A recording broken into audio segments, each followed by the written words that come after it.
Welcome to the Outthinker podcast. Each week, we talk with forward-looking strategists and innovators that are challenging the status quo, leading the future of business, and shaping our world. I'm your host, Kyan Krippendorf, founder of the Outthinker Strategy Network.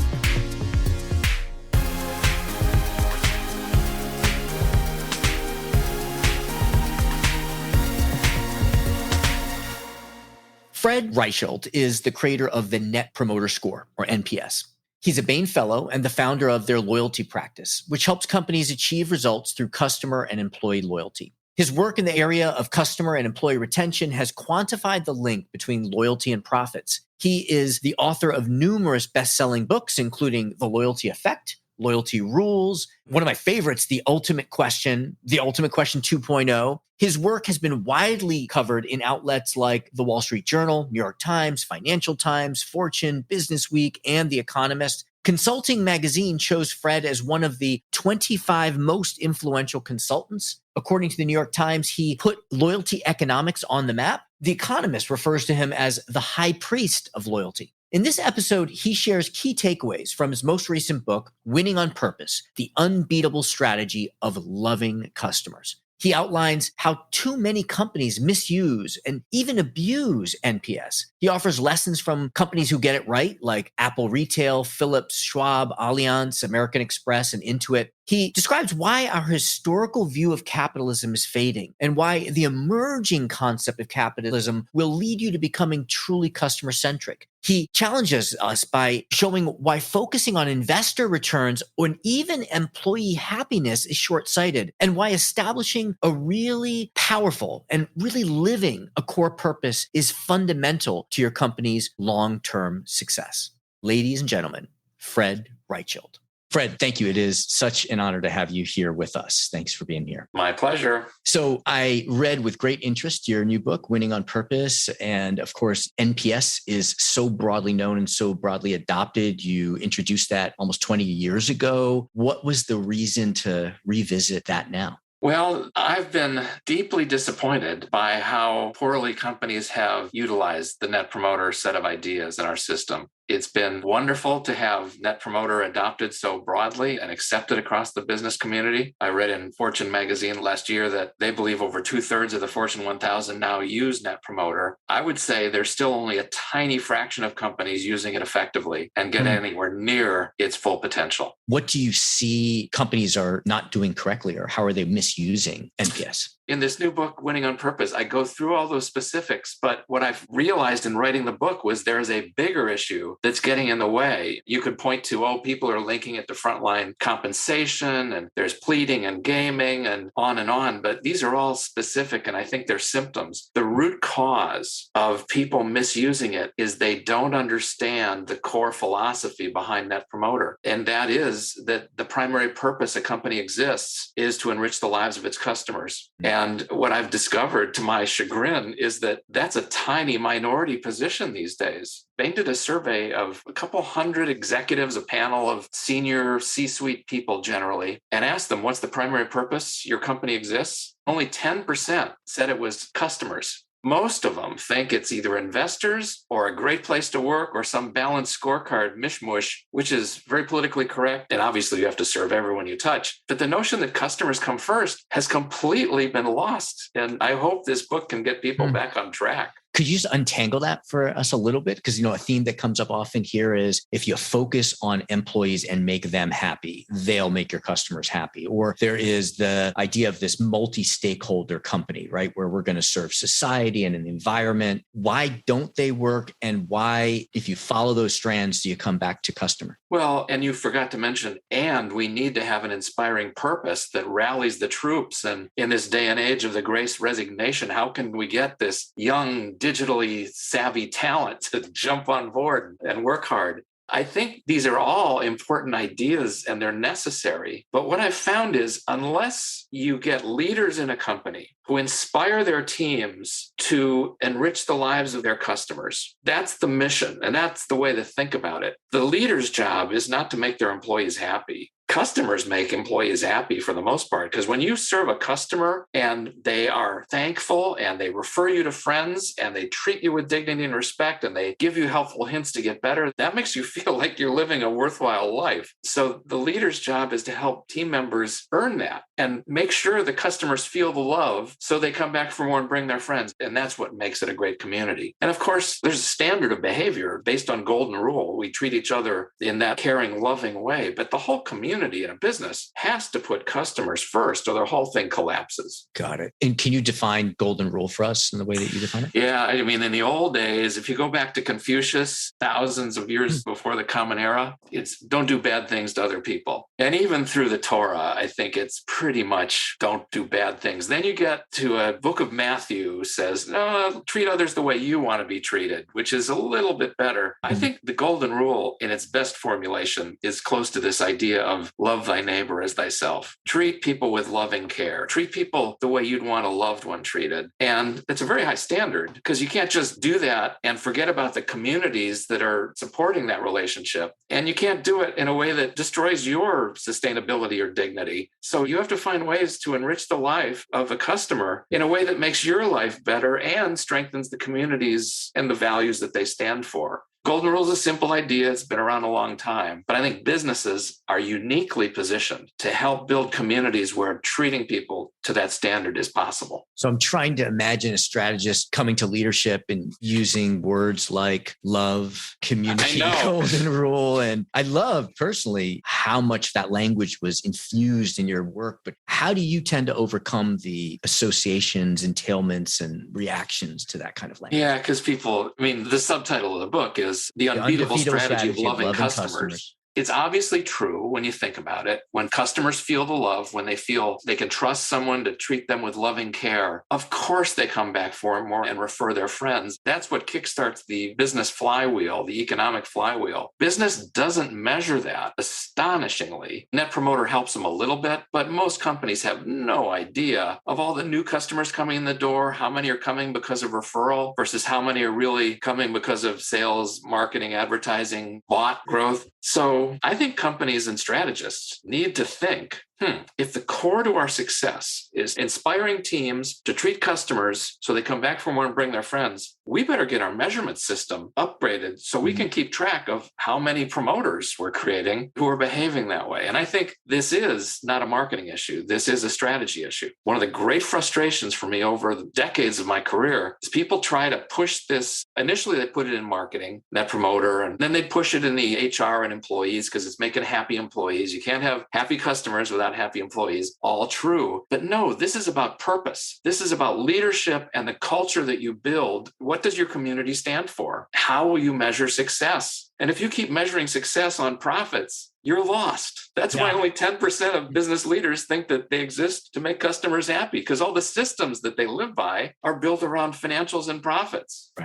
Right. Yeah, we've had Pete Fader from Wharton here. I think he's done some work with you guys. Yeah, Pete's a great guy. Yeah, great guy. We're working on a book and doing research together. And he talks a lot about companies that can generate profit or generate revenue by acquiring customers that are actually low value while they're losing the high values. What are some of the metrics? I think you talk about the earned growth rate. Perhaps that's an example. Could you talk about what metrics we should be starting to embrace? Yeah, I am one of those guys who doesn't like to run the race that other people think that they should run. And so when I invented Net Promoter, it's because I didn't think people were measuring success very effectively. However, what I've learned is a survey-based framework. Ask people 0 through 10 how likely you'd recommend. It just is inappropriate for holding people accountable, because the instant you link it to bonuses or really link it to career success, people start thinking, oh, this is all about the score. I just need that customer to give me a 10. I don't need to love that customer and treat them with loving care. I just need to bribe them or plead with them or whatever it takes to get a 10 so I don't get in trouble. Therefore, I came to the recognition that we need another metric, a sister metric, a twin to Net Promoter that is based on audited accounting outcomes, so that you can stop pleading and bribing for a score. You can actually listen to the customer's feedback and learn how to get better. And that new metric is called earned growth. And there will be a Harvard Business Review article coming out at the end of the year, and the book will have an appendix that teaches people how to calculate it. But the idea is very simple. How much of your growth is being generated by existing customers coming back for more and referring their friends? and then measuring that just as carefully as you do profits. So what you're saying is you are measuring new customers, but you're distinguishing customers who are coming through referrals. Bought versus earned. I think it's earned growth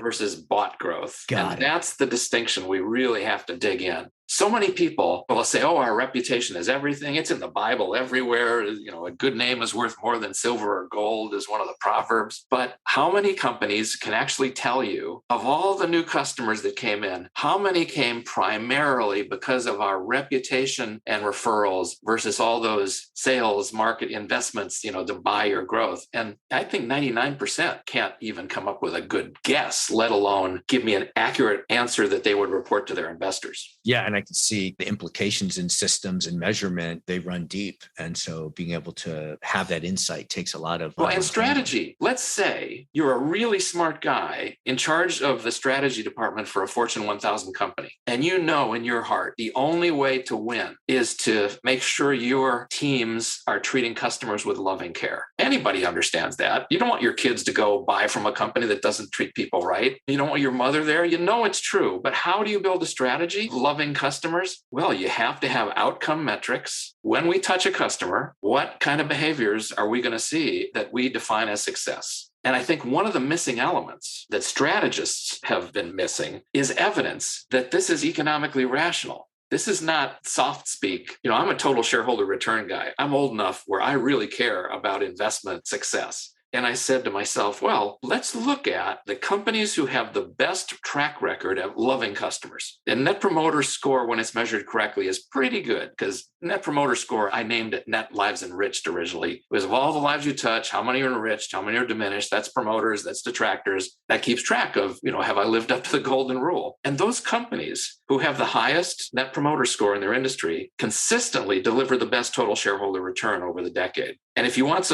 all the skeptics out there, go back to my last book, The Ultimate Question 2.0.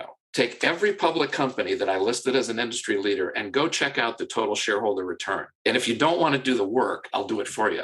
They beat the market 5 times. So the median of those companies was 5x the median of the market. So Fred, have you been investing in these companies? Right. Yeah. Yes, I have. I've more than tripled the market over the decade by investing in the highest NPS companies. And so that links the loving your customers to financial returns because that'll attract investment. Yeah, it's the world you wish it was, but it is.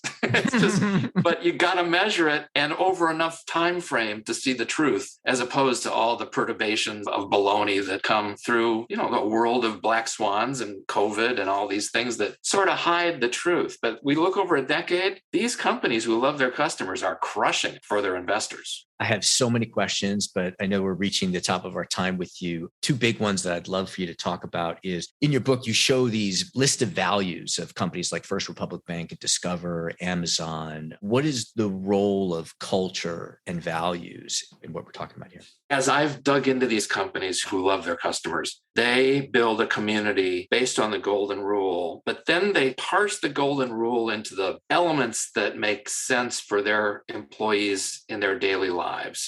Being trustworthy, speaking the truth, trying to be remarkable. Don't just satisfy customers, really stretch. They get these into a set of values and then they live them and they build systems that are persistent, just like profit budgeting and capital allocation are persistent 24/7, 365. You have to build leadership culture systems that put those ideas front and center and help employees challenge you when you're making decisions that seem inconsistent with those values. And so I think, it's very easy to talk soft, fuzzy, love is a value. Let's get it broken down into pieces and build it into our daily process. And I show examples of companies who've done that, I think, brilliantly. Bain is one of the ones. There's a whole chapter about what really happened at Bain back in the 90s. No one's ever written about that before. But with 20 years of reflection, I think I finally got it right. And Bain is number 1 on Glassdoor this year. They've been in the top several every year of the last decade. Ever since Glassdoor started, Bain's been at or near the top of the list. And I said, why is that? Well, I think this philosophy of committing yourself to the success success of your customer and then recognize and rewarding the teams who do the best job at that, that is what Bain, I think, has done in a breakthrough way. But it's not just Bain, it's Costco, it's Discover Financial, and some digitals like Warby Parker, and you'll read about Built. These companies, big, small, digital, old line, it's all about love. Yeah.